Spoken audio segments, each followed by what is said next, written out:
Yo, what is up? It's been a minute. It's been like 3 weeks since we've done this. Welcome back to Hoops and Brews. As you can see, I'm not alone today. I'm never alone, but we are also joined by Cam, who I feel like is like the resident. If we are doing a virtual pod, the resident third member. But man, how y'all doing, bro? Like it's been a minute. It was us three of us the last time we did this. How you been? How have all y'all been? If some of you guys don't know, I put out an album. The Baxter is out right now. Please go check that out. I've been doing a little bit of traveling. My family reunion was in Arkansas. That was very interesting. I went back to Chicago for a little while. That was cool. I'm finally back in LA and back settled. How you guys doing, man?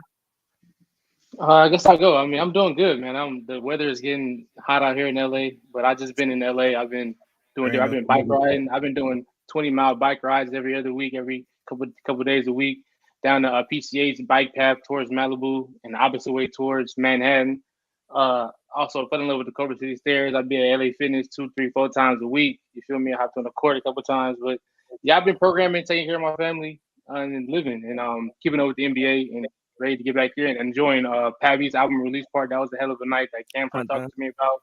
It was crazy. This man somehow made it to the airport. Yeah, that was crazy. Yo, yeah, that was good. I don't know how. I was ready with this man at like 4:30 a.m. I check his story. He at the airport like 2 hours later. I'm like, and also, I hadn't packed. I had not packed.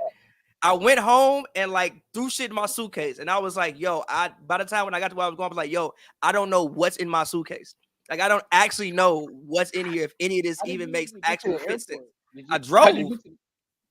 You drove. I drove to the airport. I made it. I drove to the airport. Like, yo, 4:30. That's a good time to do it, though. 4:30 in the morning. Listen, bro. But you don't know what the festivities we came from. No, was and then like to be there with such a quick time. No, look. Everybody else. No, listen. Everybody else was way worse off than me. I was the most sober one. You might be Batman, bro. Like you called the Batmobile up and got your ass to LAX like that. I got my ass to the airport. I parked. And the whole time I'm thinking was like, bro, I low-key don't remember where the fuck my car is at LAX. Oh, wow. I'm like, yo, I low-key don't remember where this shit is. All I know is like I parked by like, the passenger bridge. We could like just like walk through the bridge and walk. All I know is I parked like somewhere by there. I found it within like 20 minutes of me getting back to LAX. But yeah, that was a fun night to end it with me. But I've never slept on a flight the way I slept on that flight, bro.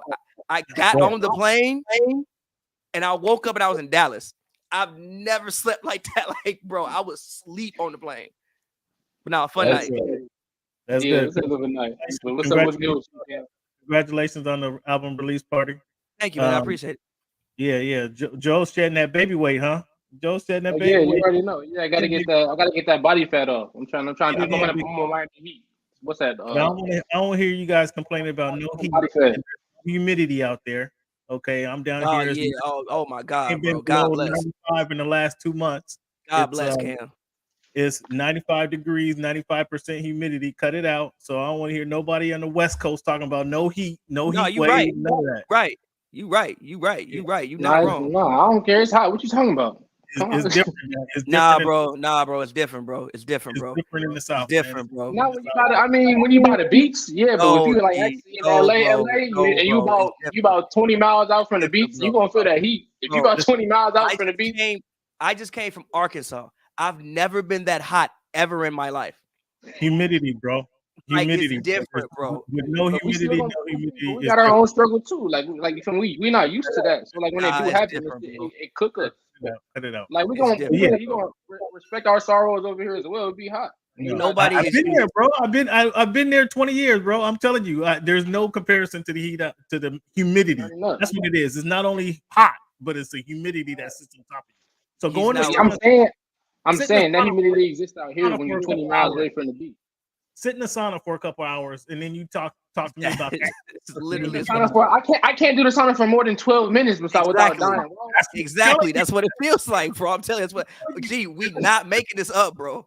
I've never bro. But the sauna is like ain't the sauna like 170 or something? What y'all talking about? If you not felt the humidity, you really can't. Have you been to Hawaii, dog? Have you been to Miami, dog? Have you been anywhere down south? I did live in Denver for 2 years, and it get hot in the summer out in Denver, boy. And I spent a lot of time in Vegas. Again, no humidity. Bro, No humidity. That's a major factor. That's a major factor. It's like stepping into the sauna with your clothes on, bro. That's what it's like. But I'm down here. I'm going to school, so I'm grinding, bro. I'm grinding. It's getting an education down here, trying to learn something about this journalism industry. Learn a lot of good stuff. But then obviously, so keeping up. I'm hot. I missed the summer league. Wasn't able to go out to the summer league in Vegas, but I'm going to the fight this weekend. That's what I'm excited about. The fight this weekend. Who's fighting? Terrence Crawford and Errol Spence. Spence, right? Oh, yeah. Yeah, it's going down. It's going down this weekend, so I'm excited about the fight. I'm boarding a plane. I gotta drive to Atlanta 2 hours to catch a reasonable flight. Drive to Atlanta. Birmingham, that shit dead. Drive to Atlanta and then catch the flight to Vegas. So I'm looking forward to that days. Yeah, but let's talk about this NBA, man. There's a lot of NBA. Speaking of it, Hot Stove League has been cracking. Speaking of Summer League, obviously we can start with the first since Summer League is over with. What the Cleveland Cavaliers were named Summer League champions, right? Yeah, correct. And I mean, Isaiah Mobley was the MVP. Yeah. Cleveland Cavaliers were named Summer League champions. I don't think we did a pod before. No, we haven't. Before, when I was shitting on the Rockets and what they did in the draft, and it turns out that the Rockets was they came up on Whitmore, who stepped up. Jabari Smith looked like he had went, had an off season, learned something, came back and was killing. So the Rockets and then they acquired Dylan Brooks and Fred VanVleet. So they're going to be a different team. The Rockets. I think the Rockets are eighth seed. They're in the playoff on talent alone. I'm not mad at that. If Udoka can get them, coach them up, they might be able to exceed that play-in tournament. But they're in the play-in tournament on talent alone. I'm not mad at that. But Summer League standouts. So who are there people who stood out to you in Summer League? I guess I'll go first. Even though he only played one half of the first game, Scoot Henderson, the second he took 2 dribbles, I'm like, oh yeah, Dame, you can go, you can leave. The second he took 2 dribbles, his first 2 dribbles, and I'm like, oh yeah, he can hoop. He just has a very good command of a basketball team. I think he's I don't want to say a pure point guard, but I think he's a pure point guard. Obviously, he can score. He seems like and also I think playing in the G League, like not going to college and playing in the G League and playing in a more NBA style system probably helped him. So to me, I think players playing against older players. Yeah. Probably like helped them a lot. So Scoot stood out. There was another guy, the Blazers backup point guard, DeVoe. When Scoot went out and DeVoe was playing, when it was Spurs versus Blazers. Now, granted, obviously, he's probably not gonna be starting on anybody's NBA roster, but DeVoe on the Blazers, the one game I saw him play, he really shined to me. Obviously, you said it. Cam Whitmore was great. Both of the Thomas brothers, were great to me. Both of the Thomas brothers were good. Yeah, I agree. Imani Bates, shout out him for just playing good. I think he's been through a lot these past couple of years. He came out. You think he's gonna get some run on the Cavaliers? Like they needed another. They lacked another guy who can get his shot on his own. Is he ready for that? Can come in and fill a role. The thing about Summer League is you have guys taking 15, 18, 20 shots and are never going to take 15, 18, 20 shots in the game. Even Cam Whitmore. There's no possible way Cam Whitmore and Tari Eason and those guys are going to be getting those same level of reps when they actually get to the actual NBA. Like, I love what Tari Eason did. I love what Cam Whitmore did. But can you come to your actual team and fill an actual role? So if Imani can come in and fill a role, then great. But he's not going to be firing up for 25, 30 points. I mean, you got Darius Garland out there. You got Donovan Mitchell out there. You got Mobley who got to get fed. You got Allen who got to get fed. The thing about Cleveland is they lack somebody who can get the one. They lack a wing. They lack somebody who can get their own shot. And at least that's what you saw from him. He was willing and not scared to put up the ball and get it go for his own shot. Where when they locking up Mitchell and then Garland need to pass the ball, can he be that guy? And yeah, he's not going. I don't think they're counting on him Gordon 25 points a game. But if he can get up, 4 or 5 key shots, key buckets, finish the game with 15 points, that might be enough for Cleveland. Yeah. If you can come in and fill a role, Joe. Is there anybody who you saw in summer league you thought? Yeah, most definitely. Just one guy I thought left out. I thought Amin Thompson, the Pistons, the fifth pick this year, to the Pistons. I thought he was exceptional in the summer league. And you look at his highlights; it's just a walking highlight. And it's not just highlights in one category. It's not just highlights in shooting the ball, not just highlights in defense, not just highlights in passing. He has all of that. He has some of the. There was cutting people off and beat them to the spot. And he literally just grabs the ball out of his hand and takes it the other way and euros into and one layup. I think he's extremely impressive, and I think that him and K will be very nice for Detroit next season. I think that this would be a big reason why the big fella out there, Jalen Duren, that a lot of people talk about, will have a great season. Feeding off of Amin and Cade and those guys out there. But I thought he stood out a lot to me. I really like what Amin brought to the table, and the intensity and the length and the IQ was shown pretty much every second he was out there on the court. Very impressed with him. We didn't get to see his brother too much. Only got to see one game, I believe, because his ankle. He messed his ankle, so they ended up shutting him down. But I like what I saw from both of them for sure. I actually really like what I saw from Wemby. I know the first game he looked very nervous. He didn't score the ball well, but he scored the ball well. He wasn't too tough with the ball. He couldn't really seem like his balance was off. Like literally, he would take a step into the paint and he literally somebody will tap him and he's flying all over the place, or he just try to do too much. Sometimes he catches the ball in the wing and he's taking 6-7 dribbles when he don't got to do all that, and he ends up on the floor and the ball's going the other way. And he also seemed really nervous. I think he airballed a couple jumpers. He just was kind of off. But I thought the second game he really brought what he can bring to the NBA besides the free throw shooting. The second game, I thought he really brought what he can bring to the NBA. He showed his length. He cut down on the dribbles. He hit a one dribble pull up over somebody. I think it was a 6'8" guy. He dribbles one time and shoots right over him all net, runs back down. Just an insane play, but he makes it look so easy because that's the talent level he has. I think he had about 8 rebounds.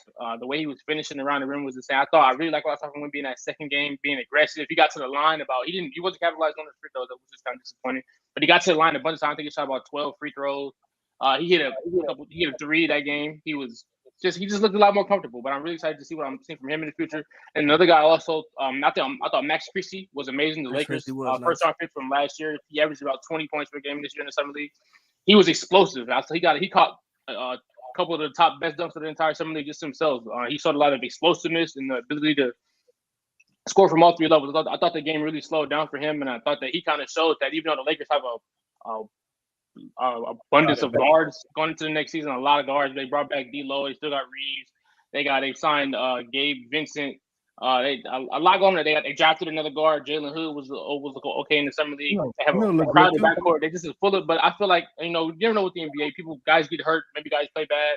And I feel like if he showed that he's capable of at least being a rotation player for an NBA team. So those are my 3 main standouts for the summer league. Can Castleton? What do you think of Colin Castleton? Can he make the big squad? Can he make the senior Lakers squad? The center? I don't think so. No, I thought he played well in the summer league, but make the roster, nah. Even though we could use. He was low key. He was like Lewis. I thought he was. Lewis was nice too. Stand on the subject of Wemby. Wemby, he kind of did what I said in the pod before. I think some of the things that we were enamored by, all the dribbling, is just bro, people not going. You saw him even sometimes try to spin, bro. You're gonna spin. Somebody's gonna literally run underneath the ball, and they're gonna be gone the other way because you are 7, however the hell tall, trying to put the ball on the ground. Bro, that's not what you should be doing. 2 dribbles, shoot, or just get the ball and just shoot. Nobody can contest. Every time somebody tried to contest his shot too hard, they fouled him. But and he got a nice jumper. He got a nice jumper. He got a nice touch. But I thought the thing that you saw, even from the first second he stepped in the court, was defensively he's going to be a problem from day one. The fact that people were still trying to shoot over him was crazy. Did you see people still trying to shoot over him? They were trying to. He's defensively he's going to be a problem from day one, especially the fact that they would how they would use him. They had him on the wing. He'd come back to the paint. He is going to be a guy who, again, like I said, I think first year he should make second team all defense, maybe first team all defense, in my personal opinion. He can make first team all defense. I was very surprised when he matched up against my man from Brandon Miller, that he was actually guarding him. He was actually knees bent. down in a defensive position, guard him like Miller couldn't take him off. Couldn't take him off the dribble. I don't know. Miller had him sliding. Huh? The one time he did have him sliding. The one time he did have him sliding. For the most part, Wemby was. That was game one. That was a lot of nervous energy in game one. But I see he was actually getting down in the defensive position. Like, and a lot of players ain't going to be able to, as you mentioned, shoot over top of them. And so I don't know that that's the best play for him to be guarding a three on the wing. Probably, but he showed he can do it. He showed he can do it, and he was willing to do it. So I like that for sure. But moving along from that, I think Summer League is just always to me it's crazy to see what Summer League has become. Like I remember, growing up watching Summer League, it was kind of something you didn't even realize was going on. It was just like on summer break, you turn on NBA TV. Oh my God. Like it wasn't something that you like prepared for happening. Like it wasn't this huge spectacle that you see now. And I think just the growth of it. It's actually honestly, so actually question, because Cam, you've been to Summer League. Joe, have you been to Summer League? Yes. We've all been to an NBA All-Star weekend, kind of sort of, right? Yeah. Do you think NBA Summer League is the best NBA holiday? The first weekend? It's not the best, but it's up there. It's not the best. I don't know, bro. Yes. I don't know, bro. The first weekend of Summer League might be the best NBA holiday. This one was with the in-season tournament approach. This one was super hyped because of Wemby, obviously. I was there when Zion was there. I wasn't there the weekend, but I was there when Zion. I think I came that Monday. It was pretty hype. It's a great week. It's a great 2 weeks. Don't get me wrong. It's a great 2 weeks. Great 4 days. Yeah, and it's like if you and your I went the first time I went. I was there for the whole 2 weeks or for the whole 10 days. Okay. It does die down at the end. Towards the second week, towards the champion, it kind of picks back up at the end, right when the championship is. But that first weekend, you're right, is pretty big. It's not NBA. It's not NBA All-Star Weekend. No. I don't know, man. Not from a media standpoint. From a media standpoint, not at all. Okay. From the media standpoint, no. But I think as far as like fan interaction and being able to see your favorite players and like the level of access that you can possibly get, I think it's arguably the best NBA holiday. And in fact, it takes place in Vegas. Like you are also in Las Vegas. Yeah, I mean, but Vegas be hot though. Kind of overrated. Vegas is. I don't want to say Vegas is overrated. If you haven't been there, if you haven't been to Vegas, but I'm not talking about the kicking it, Pavy. I'm just talking about it. I mean, that could be in Southern California. It could be in San Diego. Don't get me wrong. Just for what the events are. But obviously, Vegas, if you go in there to kick it and you go into the different clubs and do it, I mean, everybody's coming from everywhere to go. You can get their kick in. So I'm not really talking about that aspect of it. But going there for the NBA function side of it, yeah, it's a good look. Don't get me wrong, but it's not NBA. It's not NBA All-Star Weekend. Okay. It's not NBA. It's not NBA. Not in my mind. It is a lot of fun though. I never forget the first time I went to Summer League was the Lonzo Ball year. The year when Lonzo Ball year was crazy. The Lonzo Ball year was crazy. That's the first year I ever went, and it's literally crazy. Me and the homies was just like, let's go. So we packed up in the Tahoe, took 4 of us. We drove, like, I wasn't even 21 yet. We drove down to Las Vegas. Literally, I went to the Summer League game. The first time they ever sold out. Lonzo Ball sold out the Thomas and Mack Arena out there in Vegas. And it's lit. And if you and your homies is tall, then the women will mistake y'all for Summer League players, and you could like run around. You was getting mistaken. No, it's a good look, and it is cool how they have the 2 courts. Like you can buy 1 ticket, go to the Thomas and Mack, and then go to the Cox Pavilion, and you got it's cool. It's 2 options. Yep, perfect. Yeah, that's amazing. You got multiple basketball options, so in that respect, it's a good look.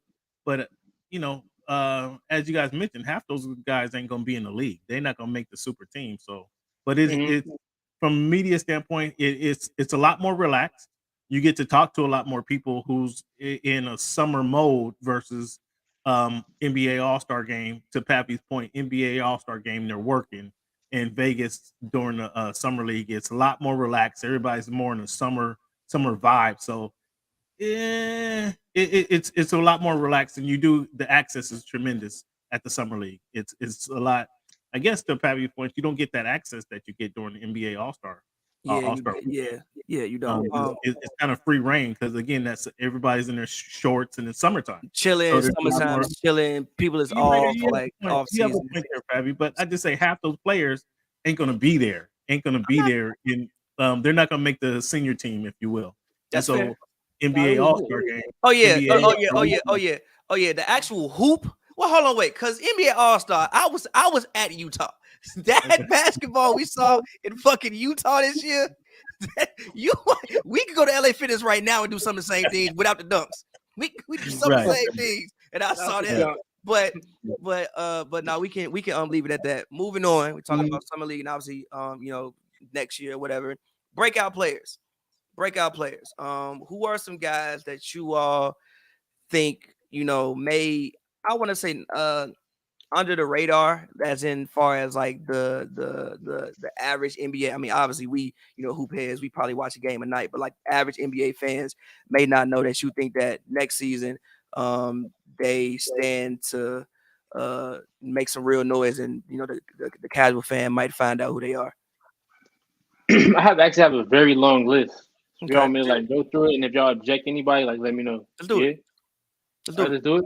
All right, so I mean, some of them are obvious. I mean, not really obvious, but some of them are like guys who've already shown it. Some of them guys who aren't. So y'all with me? Let's do it. All right, go. So clearly, I expected take a draft. Can or I think they can't possibly really take a big breakout. So let's start first. I got Mikal Bridges. That's not really a breakout though. It's a long list though, bro. It's a long list. Okay, I just put him on there. Fair. He had no All-Star games in for him. No All-Star games. Fair. All right, fair. You don't really have a real max. All right, cool. Yep. So I got Mikal Bridges, Jordan Poole, Tyus Jones, Tyrese Maxey, I think Evan Mobley. Wait. Slow down. All right. Poole and Tyus Jones. You said Jordan Poole and Tyus Jones. Tyus Jones, both. Jordan Poole breakout season though, bro. Yes, he's not. He's never been anywhere near All-Star. Yeah, he's going to be a 20. He's going to have 24, 25 points. Yeah, 25, 26 game, easy. Yeah, that's a breakout season. Like when Harden first got traded. Type. Okay, I'm not mad. Stop it. When Harden first got traded, Harden was an MVP candidate. No, the fuck he wasn't. What are you talking about? He left OKC. He left OKC. When Harden went to Houston, MVP candidate. You talking about? He do good though. No, he was not. He opened the game up with 45 points. What are you talking about? MVP candidate. No. Wait. He was a sixth man of the year, G. When he went from OKC to Houston, that first game he scored 45 points. He was MVP candidate off the first night. Wait. You're saying once he got there, he became MVP candidate immediately. First year he wasn't though. He walked in the game. The first game, he scored 45 points. That's cool. He was there for 2 days. He was not a top 5 MVP candidate that year, though. Huh? His first year, he wasn't a top 5 MVP candidate. He put up big numbers, but he wasn't an MVP. I have to do the homework on that. He was arguably the best shooting guard in the league. He scored 45 points that first game in a Houston uniform. Immediately, he was recognizable. Immediately. And Poole's not going to have that. Poole's not going to have that impact. Why not? With the green light and his ability, his talent. Here's why. Wait. He's not going to be James Harden. Period. Wait. But hold on. I also think another player it wouldn't be a breakout season, but I think could really up his average. Same team, Kyle Kuzma. Bradley Beal was gone. Porzingis is gone. Kuz could be a guy who might jump up to 24 and 8. Like leader of that team almost. Yeah, like this is Kuzma's team. Tyus Jones. This is Kuzma's team. Kuz may be a guy next year who may come in and do, but continue. So you said Tyus Jones. I don't know if I fully agree with Tyus Jones. We've seen enough already. The Tyus Jones sample size is enough. I think this year he proves that he's a starter in this league. He's already proven that he's an elite backup. Starter when he played for Memphis. He was a starter when he played for Memphis. For the most part, he was a backup. He's already proven that he's an elite backup. So now, with the starter role and probably I would assume at least 34 minutes a game, he goes out there and he solidifies himself as a starter. And then maybe he's even more than a starter. But I think he at least gets probably 18 a game, and he just takes his level. He's a fantasy target pretty much. Okay. I'm not mad at that. I think obviously Tyrese Maxey, he's already on the radar. For Maxey is not a breakout player, bro. Yeah, he better have not breakout though, bro. He doesn't have a contract yet. I'm naming those guys. Okay. Keep going. It's a long list. Evan Mobley. This is not. Did he make the all defensive team last year?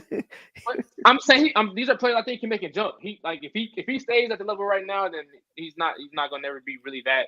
But I think he can be better. Did you not see how bad he was in the playoffs? He averaged like 8 points a game. Playoffs. He was not the best. Yeah, I think he can make. I'm saying my point is he can get even better from that. These are just players. It's a long list. So okay, with me. All right, so Mobley. I think Cam Johnson. I think he can take another step. We had a big dunk on Embiid in the playoffs, and he obviously became more of a sharpshooter. Trash. He's like 6'9", long arm. I remember you telling me Cam Johnson was trash, Joe, specifically. I never told you that. I told you in Phoenix he would. I might have had him on my breakout last week, and you were saying, "Nah, he's trash." Now he goes to Brooklyn. You think he just opportunity? I never said that, but yeah, he's known for his sharpshooter. He's a 6'9" long wing. Had a big dunk on the beat. I think he can be even better. DeAndre Hunter, I think, is a guy who's kind of a little bit over. He's obviously he's solidified himself as a rotation player. But this year, can we see more? Can he bump his points per game up a little bit more with the stakes higher in Atlanta? Also, think another guy there. Capella has been in trade talks. So Onyeka Okongwu, the backup center for the Hawks, I think that's a good one. He's in place for a breakout season next year. I got Nikola Jovic, the Knicks. I mean, not the Knicks, my bad. The Heat. He, as I said in the summer league when he was telling he played. I think he can take especially depending on how much they beat him. If he's understand, then they'll have less depth, so we have to play. If not, then he'll get traded somewhere else. Hopefully, where he has opportunity. I think he can start a little bit and put some people. This and the next person, I put a bunch of question marks, but it's kind of make or break for him. But I put Patrick Williams on here. Will he have? I don't know. But this kind of the make or break year for him. Is he going to get the next contract? Is he going to be worse? Is he going towards Wesley Johnson's trajectory, or is he like a Wesley Johnson is crazy? Wesley Johnson is crazy. Wallace, like we don't really know him. This is a big year for crazy. Hold on. I'm not gonna let you do that, G. You better than Wesley Johnson. G. Shout out Wesley J. You better than Wesley Johnson. I remember. Shout out Wesley Johnson, man. But no, G. Not gonna let you get away with Wesley Johnson. We don't know about that. Wesley Johnson, G. Come on, bro. Pat better than that, bro. Johnson was a rotation player in the league for a long time. So that it's not that much. Wesley Johnson got his checks. So Wesley Johnson got his checks in the league. Johnson did get 10 years in the league. Exactly. He's a long wing, and I'm not sure how Williams is going with this. Can I say one person who this was the first person that immediately came to mind when I was thinking about players do for a breakout season next year? Jaden McDaniels. Oh yeah, he's definitely on my list too. Jaden McDaniels was number one in my mind when I thought about players coming in for breakout season. Like I think that he's one of the better perimeter defenders in the league. I don't think the casual fan really knows about Jaden McDaniels yet. He also third year, right? Third year going to a 4th year. He's also basically a 40% 3-point shooter. I think that you even heard Bruce Brown say that the series that they played against the Timberwolves was the toughest one that they felt that they had. I think it would have been even a tougher series if Jaden McDaniels hadn't done the foolishness of breaking his hand in I think it was the play-in game when he punched the wall and broke his hand. And also, I think the Timberwolves are a team as a whole that will be much better than what they were last year. I think they had the unfortunate thing of Cat, getting hurt and missing basically 4 months. And I think will take his game to a whole nother level. He's got the money, he's got the contract now. I think Rudy being in his second year there, being a little bit more familiar with the team, I think that'll help. So for me, the main guy that I was thinking about, even when I thought about this, was Jaden McDaniels above everybody else. I was thinking about Jaden. McDaniels. Yeah. All right, cool. So I'm gonna continue. All right, Next is Scotty Barnes. We'll see. Hopefully, he has a bigger role. I'm saying, has he reached his peak? Has he peaked yet? Has Scotty Barnes? We expecting him. Joe, listen. It's a long list, bro. Okay, all right, bro. Continue. I'm saying, I think he can be better. Can he be? I agree with you. Yes. He can get better. He can get better. The 4th pick in the 2021 draft should get better next season. Yes, he should. But every 4th pick don't get better. You're right. Okay. Yeah. Yes, he has room to improve. Yes, he has room to improve. It's none of this shit is written like guaranteed. Next guy I'm not going. Obi Toppin. traded to the Pacers. I like that one. That's a good one. That's he had a hell of when Randall injured his ankle. He stepped in and he was a starter for them. He averaged, I think, at least 16 points per game. That's and he with the crowd, he catches lobs, he runs the floor, he can shoot a little bit. He kind of needs to be him with Halliburton would be great.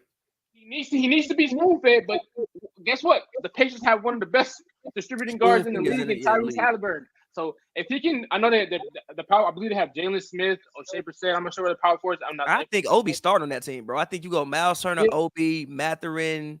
Who did they draft this year? No, they traded for him. So yeah, he should be starting. Who did they draft? Did they? No, they drafted the guy who played on Wemby's team, but they traded him to the Wizards. To the Wizards. Who would be? I know Mathurin is starting. It was Buddy Hield would be starting. So you would go Tyrese, you would go Halliburton, Buddy Hield, Mathurin, I would think, and then Toppin and then Miles Turner. That's actually a solid squad.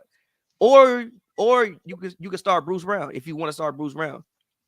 No, you got to start Bruce Brown. You have to start Bruce Brown.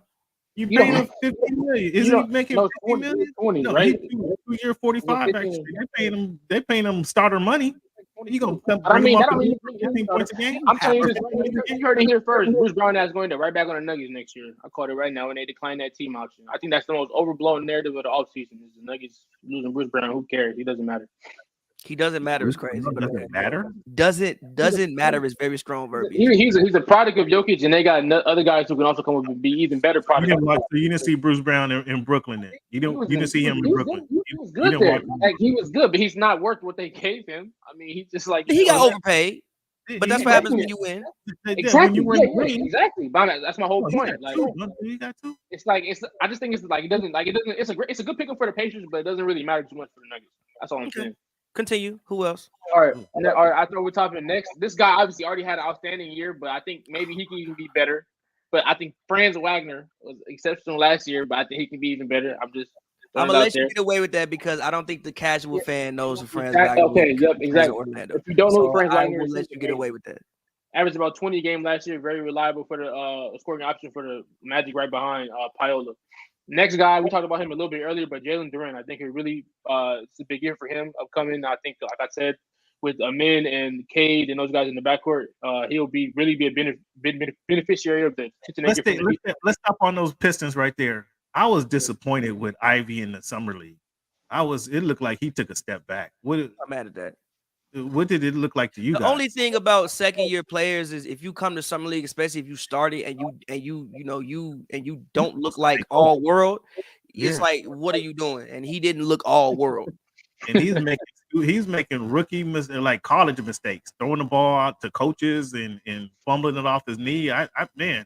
But Durant, I'm with you. Durant looked good, but I just think that Ivy might hold that squad back because he's gonna have the ball in his hand. But not as much. But if Cade is there and you have Asura there as well, he's not gonna be pounding the ball into the flow like that though. And to be fair, G, like it's something him to be a distributor. Ain't they expecting him to be a distributor? No, I don't think so. I think Cade is the one who's distributing. I think Cade is the one who's expected to. I thought it was kind of vice versa. They got a two-headed monster in the backcourt. Can I also throw one more name in there before you go, Joe? Trey Jones from the San Antonio Spurs. Oh, definitely. Yep. Trey Jones is the guy as well too. Obviously, we have Wemby. Spurs hold the whole damn team. Literally all of them. Breakout season, everybody on the Spurs. All of them. Because on the list, I got like 4 Spurs on the list. I'm like, fuck it. Let me put up, man. But yeah, I left off on Durant. Next is Christian Braun. Just talked about him a little bit, but I think like that one. It's a good one. Yeah, he'll be a rotation player now for the Nuggets, and he's gonna be feeding off Jokic, Jamal Murray, Porter, and that amazing Mike Malone system they got going on over there. So I expect a big year from him with more minutes. He's gonna be better than Bruce Brown was. That's what you're saying. I wouldn't be surprised at all if he was. If you blew Bruce Brown out the water, I wouldn't be surprised. And then also in that same list, I have Peyton Watson, another guy with the Nuggets. I think I like Peyton Watson. Fill in now hold on, Joe. Now that is actually a breakout player. List. But listen, that you have said a couple and have actually been great names. Some of these shits is like, bro, come on. But Peyton Watson, Christian Braun, Obi Toppin, Great names, great people to say. Scotty Barnes and Evan Mobley get Right. this list. No, I just don't know. You got to be there just because, bro. There's more. We have not. Evan Mobley was an all defensive player. He got defensive player of the year votes last year. But he only averaged like 13 points, and he averaged 16 and 8. G. Okay, 16. He can get more than that, and he got folded up in the playoffs. I agree, but I'm not. Okay, continue. Had Julius Randle looking like the boogeyman. Okay, Joe, continue and say the rest of your list, and then Cam, if there's anybody left over that you didn't hear after this, I left off one thing while I'm pick up. I got Keegan Murray. I think he's obviously probably on a lot of guys' radar. It was a starter in the playoffs. Was it successful in something? I'm gonna just be the starter in the playoffs, man. You just said it yourself. Bro, did he set the 3-point record for rookies last year? He can be better than that, though. He's gonna be better next year. He's young. Okay. And I got Bo on the list. Bo. What do we get from Bo? Hold on. Bo and Cam Reddish are two of the people where we might just have to accept that they just might be who they are. Listen. Right. Hold on. That fucking Anthony Edwards video about Cam Reddish has kept Cam Reddish employed for about 5 years now. We are at the point with Bobo and Cam Reddish where they just might be who they are. They just might be them. I'm not mad at the Bobo pick at all. I'm not mad at it. I'm just saying we almost at the point where Bobo and Cam Reddish been on this list for about 4-5 years consistently. That's fair. All right, everything you said about Bobo is completely fair. But we have never seen Bobo on a championship team around vets like this. He's around literally probably the best vets and the best on the fucking system. But that was before the Nuggets was the Nuggets, though. That was before they was running around like this, running around sweeping niggas and shit. That was a different Nuggets. But now we never see him in a situation where he's learning from a guy who he said himself was his favorite player growing up. A guy that's similar game to him in Durant, Book, Beal. You got a championship coach in Vogel. You got a team with championship expectations. He's never been on a team like this before. In this environment, I'm really loving to see what he gives them. If he can, last year he placed career highs and everything. I'm pretty sure that's true. Points, rebounds, across the board. If he can come and replicate that for this Suns team, I think that would be huge. And he puts a big spotlight for himself for where he can be hopefully over a long time, a multi-year vet. Anyways, next guy I have on my list is Terrence Mann. I think obviously with the uncertainty of Paul George. This is year 5 for Terrence Mann. How is he a breakout player, dog? He can't have a big. He can. I'm saying, like, we see the videos of him in offseason. No, Cam, you gotta let that ride because your ass said he gonna be out here averaging 20 points. So you need to stop and let that ride. You need to be the first person calling Billy Joe for all the shit I heard about Terrence Mann from you. He ain't getting consistent minutes, man. Ty Lue ain't giving my man consistent minutes. Okay. When they don't have no damn choice half the time with fucking PG. He's not getting consistent minutes. He don't get consistent minutes. When he step up, when Kawhi go out, they put him in there and he have a good game. When then 2 games later, they sit his ass down. He don't get 12 points. Well, I mean, shout out Terrence Mann. I like Terrence Mann. He's doing other stuff on the court, Mr. I love Rudy. No, he does Cam, other stuff on the court. No, Cam. I told you he's like 2023 Evan Turner. It's really good basketball. What you mean? That's what you want to laugh for. Evan Turner had a 12 NBA career. When he first got traded to the Pacers, they was acting like that was gonna win him a championship. That's what. Yeah, I'm not mad at that. I'm not mad at that. He just don't get consistent minutes, though. That'd be my only frustration with Ty Lue is play my man. Just give him 25 minutes a game. How is 25 minutes a game on this team, bro? I want you to. I listen. When we talk about even if they're not healthy, how we get 25 minutes? You still got Norman Powell, Russell Westbrook. Well, no, you got Norman Powell. Is Norman Powell is Russell Westbrook is Batum. I mean, because he's playing at 2-3. Batum's still there. Yeah, Batum's still gonna be there. Okay, he's still gonna be there. Right, I mean, he's playing at 2-3. So, and that's been. I don't think they trust him as a point guard. That's why he hasn't gotten the ball. Because he should have got Russell Westbrook. Why the fuck am I giving Terrence Mann the ball? Now I have Russell Westbrook. You just had Russell Westbrook for the last 6 weeks of the season. Like before, when his opportunity was there, the last year and a half, they've been stifling his minutes. And I don't know if it's practice habits. I don't know what the deal is, but I think they should have been given the minutes because he does everything you need on the court. He proved that he can play defense. He proved that he can score when given the opportunity. They just don't let him play that much. Okay, That means whatever that reason that is. Okay, continue. Who else, Joe? All right, cool. How many more people is on your list? Yeah. Let me see. It's like 1, 2, 3. Oh, he gonna name the whole NBA almost. It's about like 15, 20 left. 15. Yeah, I could go through some of them quick though. But okay, yeah, go through some of them quick, bro. All right, Kuminga. I got Jonathan Kuminga on there. Obviously, that's solid. Could be a big year for him. I got Moses Moody, also another Warriors guy. I benefit from Chris Paul's veteran leadership. Max Christie, Jaden McDaniels. You talked about him. I got Jalen Williams on there. He's on a lot of people's radar, but could be a big year for him. Jalen Williams on there. I got Austin Reeves. Obviously had an outstanding year. One of the true shooting percentages. Outstanding playoffs. In the Western Conference Finals. Come on, better, but he can be better. Darvin Ham says he's going to be All-Star next season, so he can be better. That's why he's on there. So stuff. He can be better. Rui, I got Rui Hachimura on there. Shot like 46% from 3 in the playoffs. Went crazy. He can be better. If he can do this in the regular season consistently. The whole league can be better now. Come on, cut it out. I got Herb Jones. I got Trey Murphy. I think Colin Sexton was injured most of last season. He can come this year and really come back on people's radars. Guy who's known for his intensity, his fire. He like Patrick Beverly if he was good, kind of.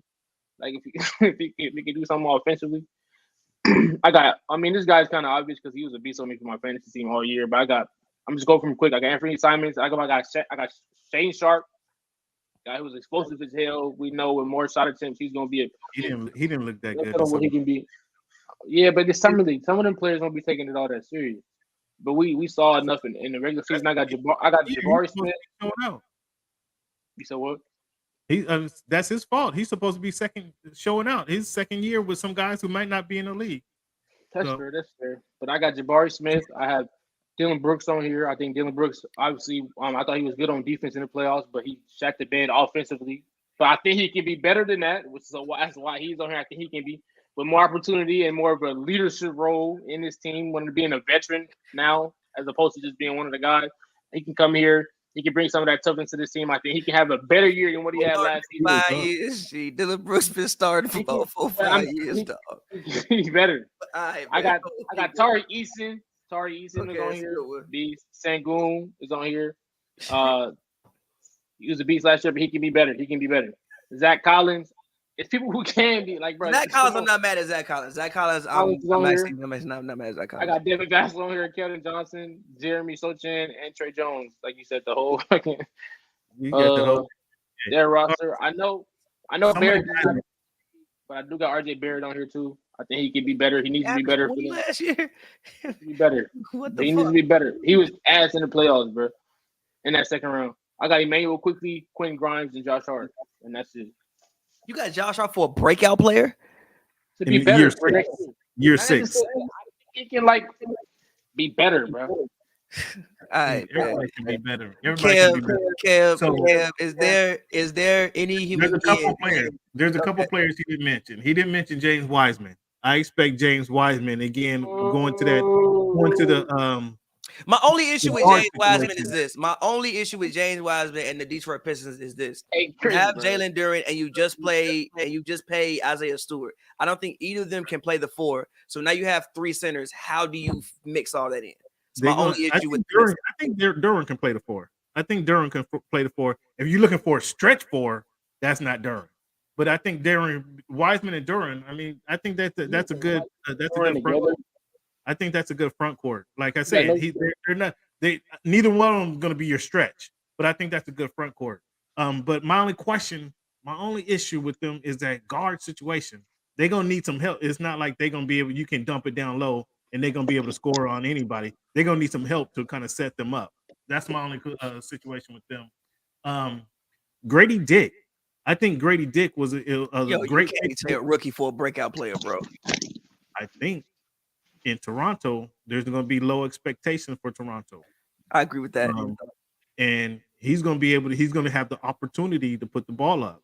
And I don't know why he slid so far, but I think he's going to be able to help them out in a big way, especially since they didn't trade my man Siakam. He's going to be able to help them out. Do you think Siakam finishes the year with the Raptors though? They didn't trade him when they had the opportunity. They were supposed to trade him in the offseason before the draft. They could have traded him. They had some good offers on the table. They didn't trade him. Offers not gonna be there at the trade deadline. I mean, if they didn't trade him then, that kind of told. If they didn't trade him in the offseason, that kind of told me that they want him to be a part of the squad. That's what that kind of told me, because he was available.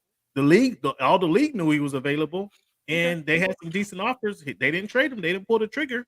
So, I mean, that's what they told me. If you really wanted to get rid of, you know who he is. If you really want, Atlanta wanted him. If you really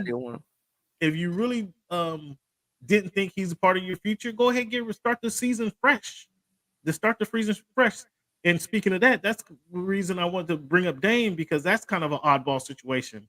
If you don't expect, if you see what you got in school, and him and Dame can't be in the same backcourt, can they? Can they work in the same backcourt? You can. It's just you in the same situation the Blazers been in forever when you have two smaller guards. I think they can work in the same backcourt forever. Well, it's going to be you drive, I drive. You drive, I drive. It's like, okay, if Scoot 2 you say he is, give him the keys and let him run. Because either way, they're going to be around that 35, 40 wins a season. The thing about the Dame and Miami thing is Dame is going to end up in Miami. Like, there's really nothing to yes, in theory, the Blazers could trade him where they want to, but you're not. But like, Dame is making so much money. If you're another team who is going to trade for Dame, you want to make sure that Dame wants to be there. You don't want to trade for a fucking disgruntled superstar that you got to pay $60 million to. So eventually, Dame is going to end up in Miami. It's just about how you facilitate the trade, which is probably, I think, what the holdup is. Like, it's how you facilitate this actual trade and put the pieces together to make it actually all work for everybody. You have to get a third or fourth team in there, but that's my concern with the funny situation. I brought that up because Toronto, they're keeping Siakam, and I expect them. They had an opportunity to trade him, but they're kind of a tricky situation. Walker Kessler, like, he was solid for Utah. I think to Joel's point, he can be better. But I mean, this is maybe not everybody recognized who he was and what he was doing. He has a chance to kind of show a lot of people. He led the league in block shots last year, if I'm not mistaken. I could be wrong, but I think he might have led the league. He was up there. No, Jaren Jackson led the league in block shots, but I think Kessler was like top 5 or something like that. Yeah, he was much better than a lot of people anticipated. For sure. Chet Holmgren, I think he's Can prime. You put him at breakout though? Dog, he's a rookie. Not a rookie, and I kind of question should he even be in the rookie of the year category, because he hasn't played. He's not. Now, I will say this about Chet Holmgren. I think Chet Holmgren, if like you are a betting man, I would put money on Chet Holmgren to win rookie of the year. Oh, for real? If you are a betting man, I wouldn't mind putting money on Chet Holmgren rookie of the year. Is that fair? Because he didn't play at all. He didn't play at all. He didn't play summer league. He didn't play nothing. He gonna be better than Wemby?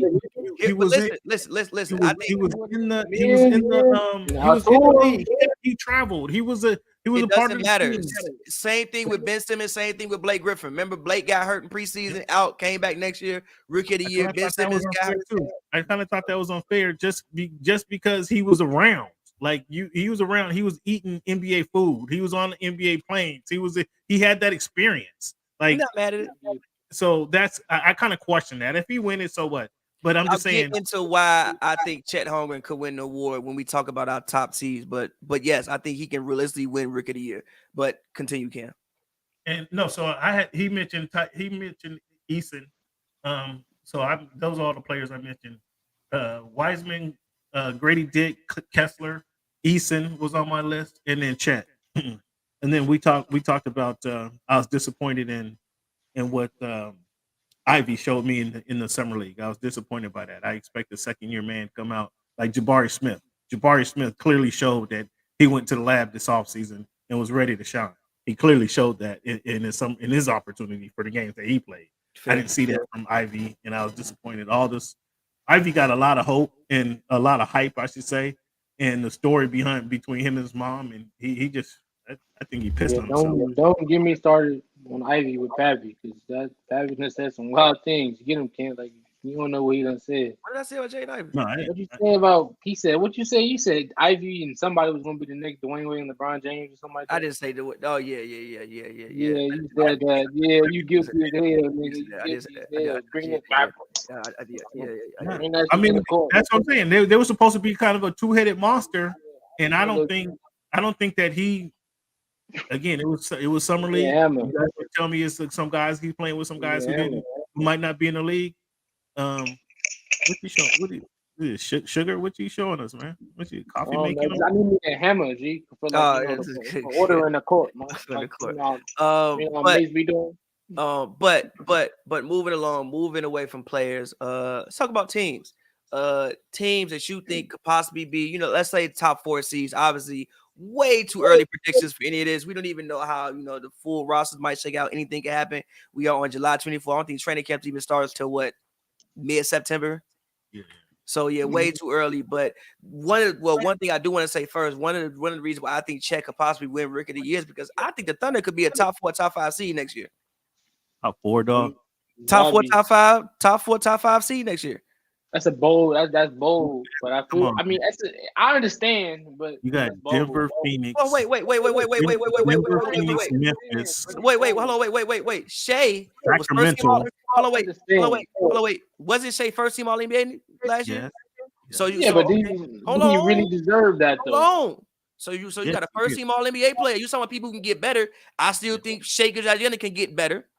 What you want to see from Shea? What do you want to see from Shea? What else do you want to see from Shea? He fucking 24. Who he can't get better? I didn't say he can't get better. My question was, what do you want to see more? Shoot the ball better. Shoot the ball better. Okay. I think he shot like 30% from 3. He can stand and shoot the ball better.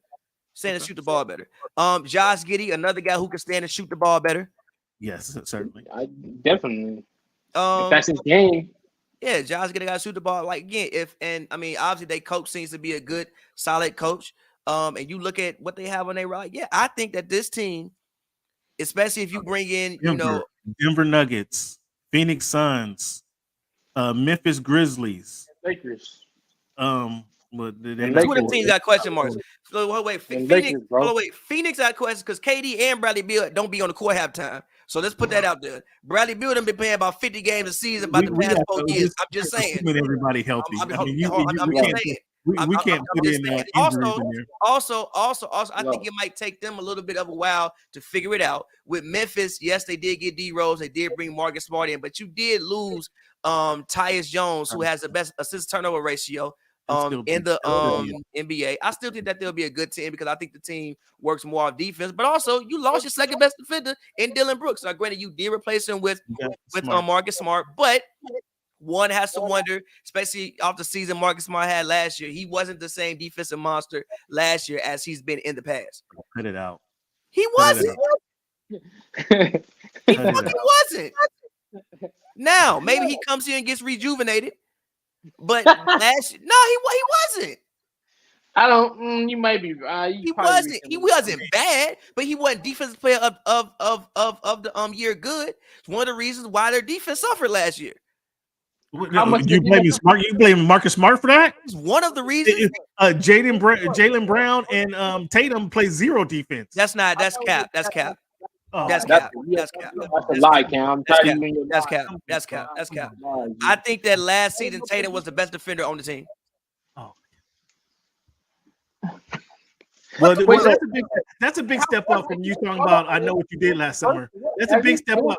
That's a big step up from I know what you did last summer. I've never had an issue with Tatum on the other end of the court. Is when he run down on the other end and do all them dumbass them that I got the issue with. I've never said nothing about Tatum defense. You hate, nigga. You hate. Only touch if you ever average 30 points per game in the season, didn't you? Stop playing. Just all right, stop playing. I'm not all right, man. Stop playing with that, man. Anyway, but no, I think the Thunder could be a top 4 seed next year. Obviously, I think you got to talk about Denver. The Lakers is just like so questionable because it's just like not really. I don't know about we proved we don't even need Bron to win games last year in the second half. So we good, and we got Rui. Count on that. Count on that. Exactly. Yeah. Count on that. Okay.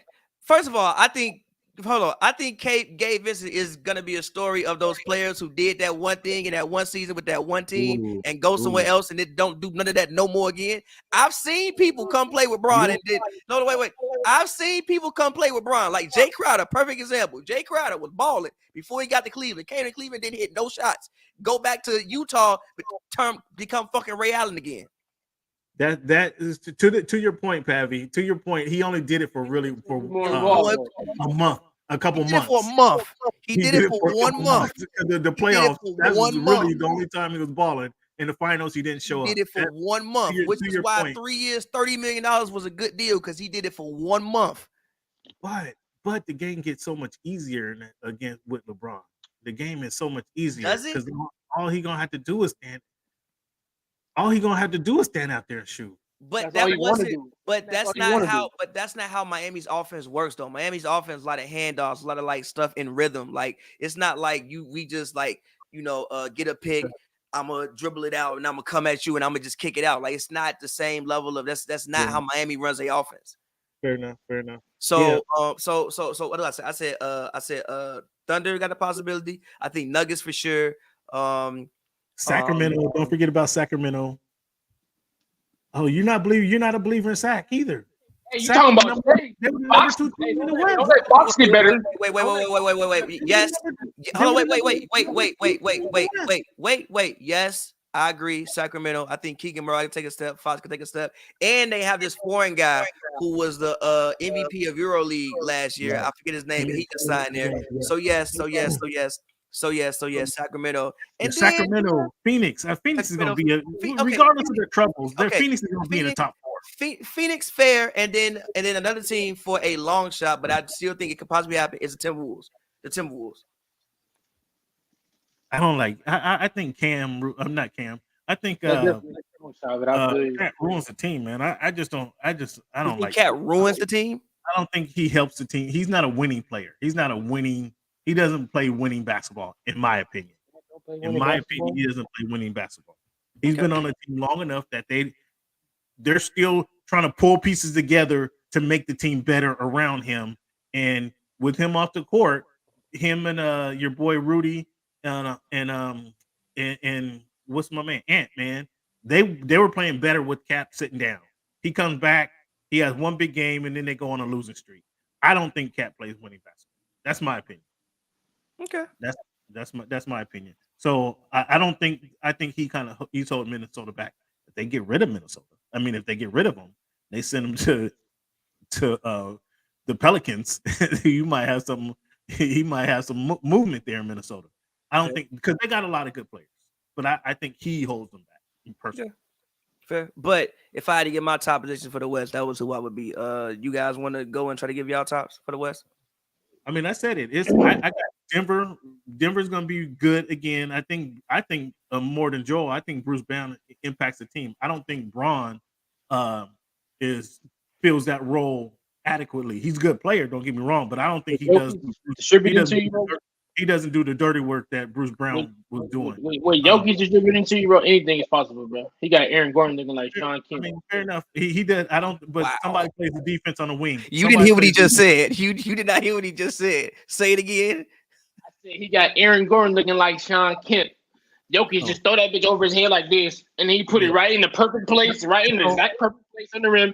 And Aaron Gordon grab that motherfucker and he windmill that shit in, or he do something crazy. You talking about breakout players? You talking about breakout players, Joel? Bro, he gonna make you look crazy, bro, because he's a magician. Bro. He's the best. You talking about breakout players and players being in a good situation? What I like about Aaron Gordon is you were hoping that he stepped up. Well, we didn't know exactly. We thought before he left Orlando, was he a good player on a bad team? When he went to Denver, he showed that he could be a solid player in the finals. Like he was a factor in the finals. More than anybody on that team. He benefits more from Jokic than anybody on that team. And it's just so much of a good fit. No, exactly. So what I agree, but I'm just saying that's what it is. Like he benefits so much from the fact that Jokic puts the ball right where it needs to be every time. Like this dude, Jokic should be getting double teamed, and he'll throw it over his head like that. But again, he has to perform. And then Jordan is always in the right place. Exactly. You have Gordon's to perform. a hell of a talent, but his talent doesn't look like that without a Jokic there. His talent. I wouldn't say that. I disagree with that because he was a good player. He was a good player in Orlando. The question for him is, could he be can he be that productive on a good team? Who was his center? Who was his center in Orlando? Like Wendell Carter. You're not listening to what I'm saying. He was good. He was putting up numbers in Orlando. The question was, could is that numbers to you? Joe, you're not listening, Joe. You're not listening. The question was, could he be a good player on a good team? Because he was putting up numbers. I think he was 26-10, if I remember correctly. He showed 26. Came out, walk off this pocket. Say Aaron Gordon averaged 26 points, and I'll walk off this. So Aaron Gordon has never averaged 26 points ever in his life. Say that one more time. Look at he was a good player. He was a good player in Orlando. The question was, could he be more than a good player? When did Aaron Gordon average 26 points? Never, ever. Don't say that, man. Come on, you try to talk about me like no. You bugging out. Aaron Gordon has never sniffed 26 points per game. You crazy? He ain't Blake Griffin. Well, yeah, you're right. You're right. Good point. He had 17. He averaged 17, 16, and 14 in Orlando. So my point was, what I was saying that he was a good scorer. He was scoring points. He was able to score in Orlando. Sure, he benefited but the question was about him. Could he be a good player and do those same things on a good team? And he showed that he could. I was impressed that he showed he could perform when the lights were on. He showed he could. I mean, when you getting spoon fed like a baby, like 9 months old, you have to perform. You have to do it. Somebody from that talent, then you just kind of. I'm just saying he's a big beneficiary of another guy. Yeah, who we talking about? Aaron Gordon too. Aaron Gordon. He's a gigantic beneficiary of another guy. Regardless of passing to you or not, you have to perform, right? You have to get rebounds. You have to get defense. Right? You have to be able to perform. Like if you want to bring Aaron Gordon to your team, you better have a Pau Gasol, Marc Gasol, Jokic ass. I mean, yeah. Hold on, wait. Yes, but to be fair, that's most players in the NBA. That's most players who play the game of basketball regard. Yes, it is, bro. G. It depends. If you take archetype, huh? It depends on what you do out there. Like, I mean, one of the top level guys. Unless you are one of the top level guys, for you to reach who you ultimately could be, you're probably gonna need I love Draymond Green. Put Draymond Green without Steph his whole career. Right. That's different as hell. No, it ain't different as hell. Draymond's a good basketball player. I'm not saying he'd be out the league. No, it's way different. Terrible. No, it's not. But it'd be different. It would be different. It'd be different like Aaron Gordon. Aaron Gordon was different too. What do you guys think about what do you think about the Draymond Green Chris Paul scenario? Yes. Does that wait, hold on, wait, real quick before we get into it. We didn't say our Eastern Conference potential top seeds. Can we just real quick, everybody just give your potential top 4 in the Eastern Conference? Real quick. Conference. I mean, I got Boston, obviously. Yeah, it's gonna be Boston. I think the Brooklyn Nets have a chance to be better. They're not no top seed though. I mean, the Eastern is kind of wide open. To be honest with you, it's kind of wide open. It's not wide open. Boston is the only team that you can say who's going to be there. I know who mine is. No, Milwaukee. Well, Milwaukee. Okay, there's 2 teams. Milwaukee. You got Miami, they have to make a trade because right now their team is decimated. They have to go get Dame because Knicks about to be there. Who? The Knicks. Oh, no. I'm gonna say Boston. Depending on what happens with James Harden. I'm gonna say Boston, Milwaukee. Philly gonna win games in the regular season just because they're gonna win games in the regular season. But and they also have Nick Nurse there, so they're gonna figure a way to win games in the regular season. But I'm almost just off the Embiid train in general, anyway. And then why is that? Why is it? Because every single year, it's a beast in the regular season. We're talking about the regular season, though. Listen, every single year we're talking about the regular season right now. I agree. Every single year is Brett Brown fault. Then it's Ben Simmons' fault. It's the regular season. James Harden fault. And we seem to fucking forget every year be something wrong with Embiid. When Kawhi hit the shot, you had the stomach flu. Okay. Third season this year, regular season. Maybe when Kawhi had the stomach flu. couple years ago, you break your face. This year, your knee hurt, you get 12 points in game 7. When you was up 3-2 at the crib and didn't score with like 6 minutes left of the game, didn't shoot the ball. So at some point in time, we gotta look at you and ask ourselves about you. Facts. Can't argue that. But regular season, they'll win games. Shout out that. And then Harden gonna stay there? Is Harden gonna be there? Do you want Harden on the team? I really don't care. All I gotta say about Harden is Harden, we do not want you in Los Angeles. I'm not the GM, but I think for both the Lakers and the Clippers. Actually, you're not that guy. Actually, you know what? Fuck it. James Harden. Fuck it. James Harden. Bro. You're not coming to LA. We don't want you, bro. James Harden situation. I actually disagree with that. If I'm the Clippers, I would actually go trade for James Harden. Here's why I would go trade for James Harden. Here, wait. Hold on. Here's why. Here's why. You have James Harden. You have him in a role where he can facilitate to Kawhi Leonard and he can facilitate to Paul George. You basically have two guys who both averaged 10 assists before in the in the league. You're not asking him to go out there and score 30 points. Harden can still give you 20 and 10. Like, Harden still averaged 20 and 10. For what we think about James Harden, he's still giving you 20 and 10. Also, he plays most of the time. You dealing with two people who don't play. Paul George and Kawhi Leonard don't be playing. At least James Harden be on the court. And also, when you talk about the Clippers, y'all talk about the fact about they're going into their new stadium. You can't pay both Paul George and Kawhi Leonard. Right. In his new stadium. James Harden, the guy he's from LA, he plays. At least he's gonna get you 75 games a year. You pretty sure that, like I said, from LA, people will come to see him. And also the trade will probably be, I would think in my mind, Norman Powell, Rocco, Terrence Mann, pick somebody else, Bones Highland, pick somebody else for James Harden. Why not? I would do that. And also, if I'm the Sixers, I would also do that. You get a lot of depth. I personally, yes, from the Sixers standpoint, yes, I absolutely make that move. If I'm the Clippers, I'm not actively going to get James Harden.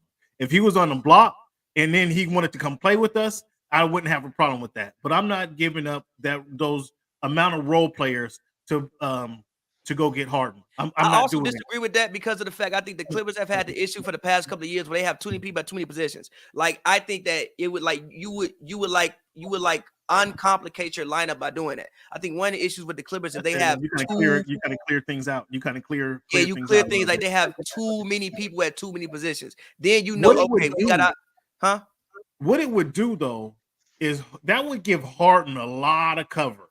He would playing with again Kawhi and PG. I know you wouldn't expect all of them to play 75 games this season, but that would give Harden a lot of cover to where everything is not on his shoulders. And so when he doesn't perform well, he's not going to get the blame if Kawhi, PG, and Harden are on the floor. Cover in Philly.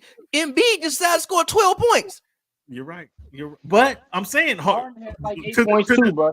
It's Harden. Fuck Harden. It's fuck Harden. Harden fucking 35 million a year. 12 points, G.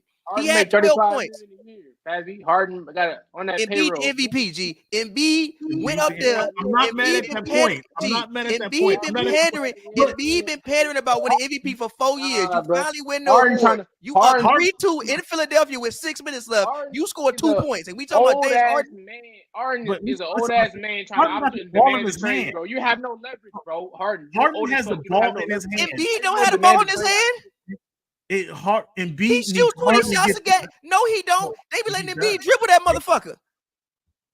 Not as much as Harden. No, as a point guard, it's Harden's job to get the ball in Embiid's hot spot so Embiid can turn and shoot. So Embiid can James Harden have games. You're right. What you're saying is not wrong, but it's as a point guard, it's Harden's job to get that big guy scoring. It's his job to get the big guy the ball in the right situation. You are not welcome to Los Angeles, bro. Keep your ass out of apartment 200. Keep your ass out of booth. I'm not mad at you, Joe. I would not actively trade to go get him. I would not. But that man Joel Embiid let Jason Tatum score 30 points on him in 1.5 and proceeded to have Harden has 7 assists. Joel Embiid In the game, you got the MVP. You can't get double digits assists. You got the MVP. Maybe he would have got double digits assists if the motherfucker didn't shoot 5 of 18. This motherfucker shot 5 of 18, 27% from the field, 0% from 3. Maybe y'all would have had double digits assists. You could hit a fucking shot. We know his knee was cooked, G. Like the nigga had to always cook with him. Pavy, the brace he had on his knee was cooked every playoff, Joe. Knee on his brace. The problem is something is cooked every playoff, Joe. You broke your face last year. Your stomach hurt the year before. Something wrong every year, bro. The brace on his knee looked like Optimus Prime. Something is wrong every year, G. I'm just saying something is wrong every year, bro. He had an 18 was on his knee, bro. You are not wrong in that. I feel what you're saying about Embiid. However, I think as a point guard, it's your job to get the best out of that guy. He shot 5 of 18. What you want me to do, G? What you want me to do, G? You 7 foot 900 pounds. You shot 5 of 18, G. What you want me to do, G? Right. And what? How many threes did he? You took 4 and missed all of them. What you want me to do, doing out there? What transfer on my knee, bro? You feel me? You see it? To that point, Harden playing with PG and Kawhi, he's not going to get this blame. We're not talking about him when the Clippers flame out in the second round. We're not talking about James Harden. We're not talking about him. Westbrook come off the bench. And wait, hold on. Westbrook, Harden, Kawhi, PG, and Zubac. Oh God, Lord Jesus. Also, one thing is this. I think Harden plays more at PG and Kawhi's pace. I think Russ, you saw like a lot of times last year was Russ would get the ball and just take off running. Ain't really nobody running with him because that's like not really how the Clippers play. The Clippers historically over this reign of those two guys being there have had some of the slowest pace in basketball. Right. I think that Harden, with the way he kind of walks the ball up and does his thing, I think that pace fits them more. So if I'm them, I don't like fuck it. I don't mind making that trade personally. I don't mind making that trade. You got a good point. It kind of cleans out the roster because they have 2 of everybody.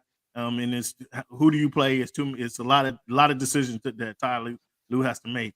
But I just be scared to give up all those players for Harden, and Harden ain't showed up. We ain't seen Harden in he played two games of that Eastern Conference Finals. Like I'd be scared of that. But to your point, of the Eastern Conference teams, top 4, I think Brooklyn's going to be up there. Boston, obviously, you guys mentioned Milwaukee. I think it. Obviously, Miami has to get Dame, or else they're gonna be fighting for that play-in again. So you got Brooklyn over Miami if they don't get Dame. You got Brooklyn over Miami. Be serious. Absolutely. So you saying that's not a terrible opinion.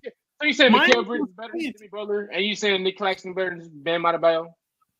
But Miami was in the play-in, dog. Miami was in the play-in tournament last season. If you remember, they had to win 2 games to get to the playoffs. If you remember that, and then Brooklyn made the playoffs and got smoked up in the first round by the weak ass Sixers. I expect them to be better. I'm using your term, the term that you've been using all night. I expect them to be better. How about that? How about that? Was Spencer Dinwiddie in the backcourt and fucking I expect Brooklyn to be better. You argument with me in February. Hey, question. What y'all think about this? Don't sleep on Indy. Yeah, I saw that. Indiana should be fire next year. Yeah, no lie. Good point, Bailey. I like what Indiana's doing. Halliburton's much better than I anticipated. He's much better. He showed up much better than when I saw him. Yeah, he's a monster. They just gave him 260, right? 260 or was it 210? How much did he get? Yeah, they certainly believe in him. That's for sure. I know it's north of 200 million.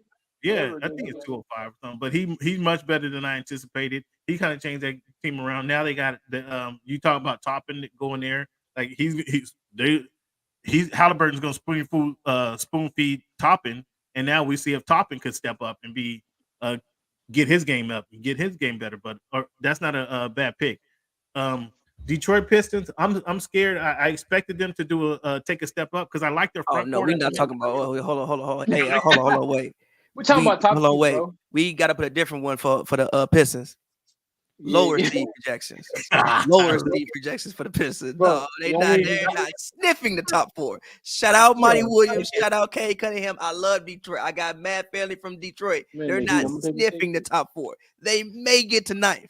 They may get to 9th or 8th. They're not sniffing the top 4. You got them ugly. You got them being ugly this year. They are going. I mean, they don't have no choice but to be ugly. Toronto's not going to be top 4, bro. They're not going to be here to war. The East is. I mean, the East is kind of ugly. The Bulls are in the worst position in the NBA.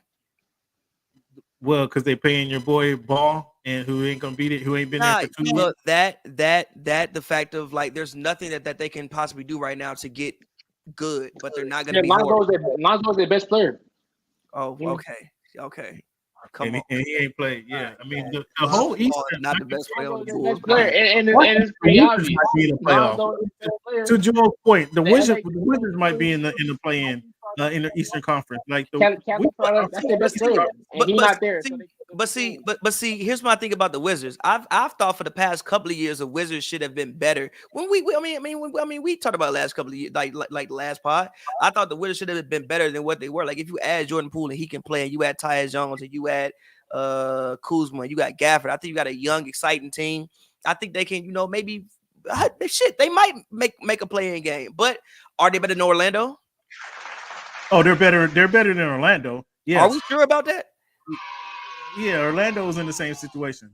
I don't know about the Orlando. Your thoughts about the Washington? I mean, that's a battle. We don't know with no Lonzo Ball. That's close. Bottom of the 2 more week. I mean, the East in general. Come on, guys. I mean, we're struggling here. We're talking about playing team tournaments. What do you guys think about off topic? I'm sorry to take over your show, but I got to go in a minute. What do you guys think about this new play-in tournament? What do you guys like this preseason tournament? In theory, I don't like it, but I'm gonna let it happen first. Me, I like it because what if we fuck around and get playoff intensity in November? What if you can somehow get that? If you get that out of these players, then this would be one of the greatest ideas in the history of the NBA. They bring playoff intensity in November, something we've never ever seen as basketball fans ever in the history of life. And you can get that out of these players in November and in these early months, it'll be one of the best things the NBA has ever done. But if they don't respect it that way, then it'll be a fucking failure. But however the players react to it is how I'll respond to that. That's what I'm saying. Could be one of the best things that ever happened to the NBA if the players take it serious. If the Lakers make the championship game, and knowing that championship game doesn't count, the stats don't matter. They get $500,000. Is LeBron gonna play in that game?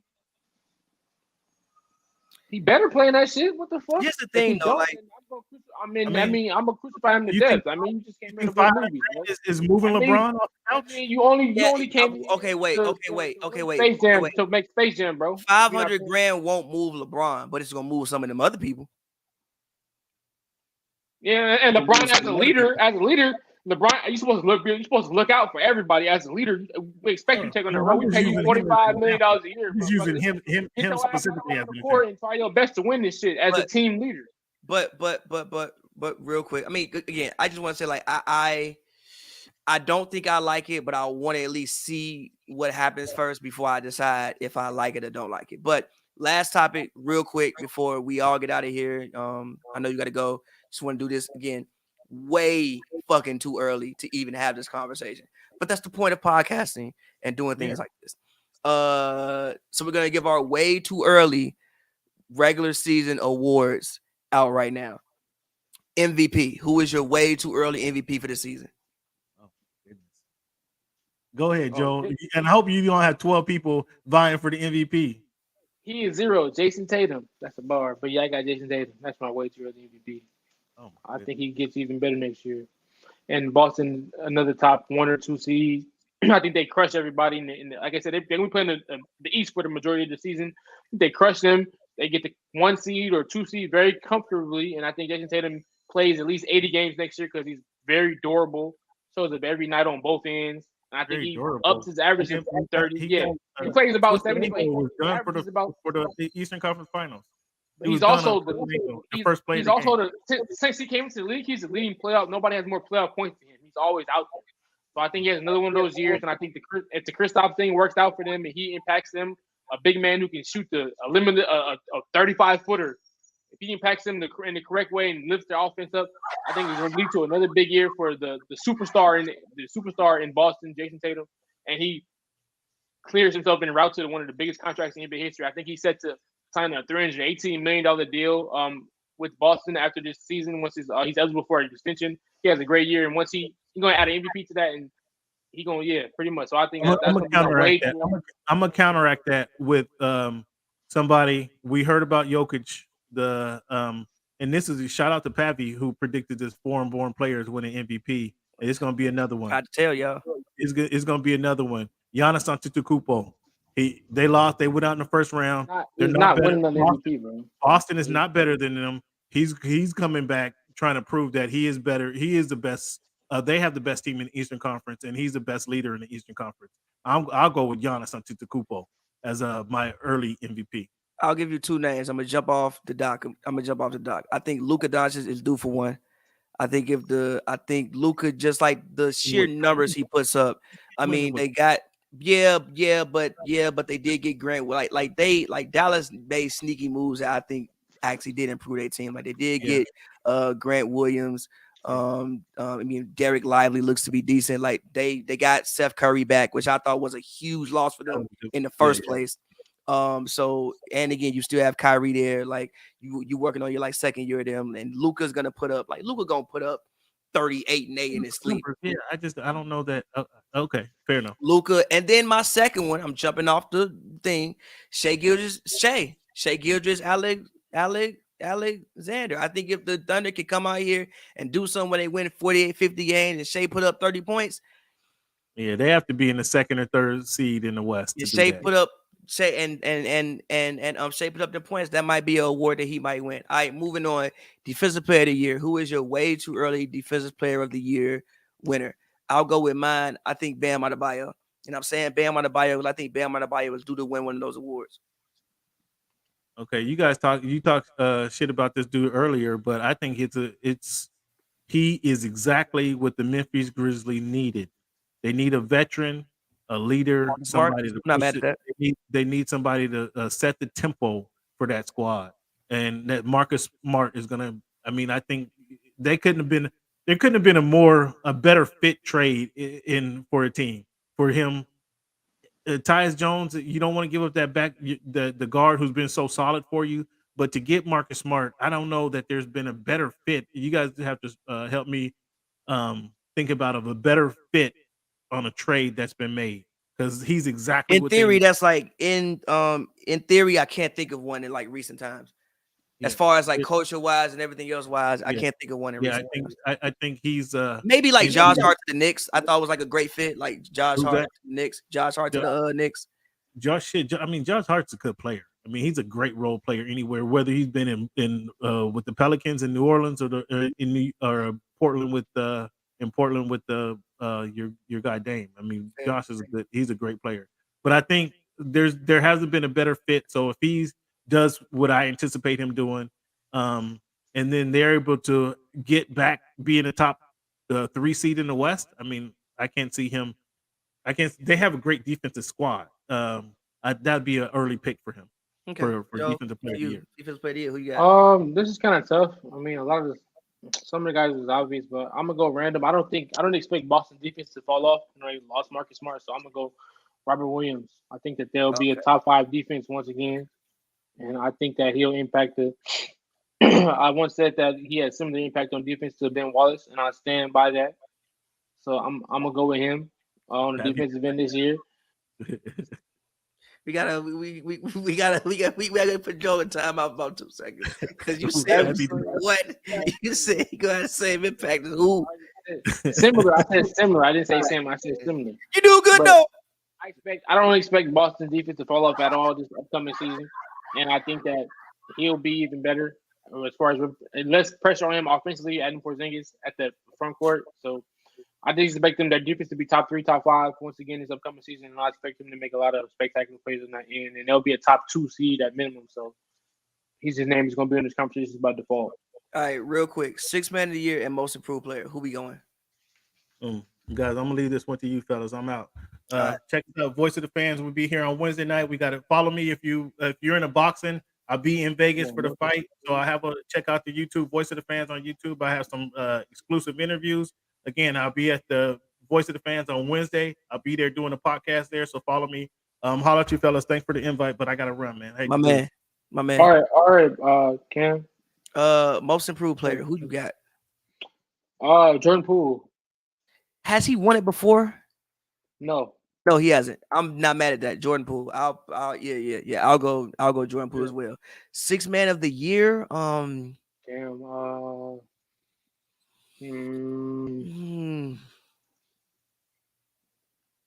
That's one I don't know about right now. This one would be kind of bold, but I mean, I guess I'd say like maybe Christian Braun. Shit, if he get the minutes, I mean, shit, he not gonna. I don't expect. I don't hate that, but I mean, it's a reach. Like it's like I mean, if I bet that in Vegas, it'd be an insane bet. But I mean, it's a long shot. But I can't think of. I'll go this one. Do I expect this to happen? No, and this may be a little bit of a I live in LA pick. I'll go Rui Hachimura. Okay, yeah, Rui. I want Rui to start though, but I feel. How does he start? What do you mean? Take Vando ass out that motherfucker. Okay.